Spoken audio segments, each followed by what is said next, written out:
تقاريرك الأخيرة ممتازة. وضعك النفسي مستقر. والله طلع أنت ما بيجوز عليك غير الشفقة وسلوكك طبيعي. الوراق اللي باصم عليه عن أبوك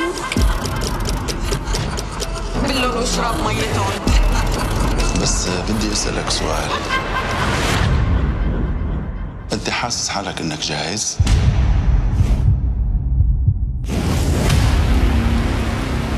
ليه ما منرجع له حصته بالورد المختار ومنخلص من كل هالقصة؟ أنا لو علي إذا بقتلكن 440 مليون مرة ما بينشفى غليلي. يا كلنا أولاد عارف الدبار، يا كلنا تحت التراب. وصلت إني اشتغلت وراكي دربكاتي. تعرفي شو مشكلة القتل؟ إنه صلاحيته قصيرة.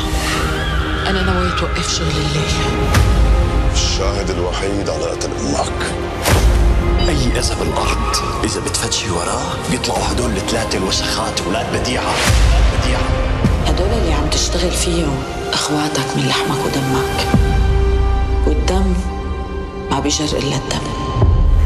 ولاد بديعة على الMBC دراما وشاهد.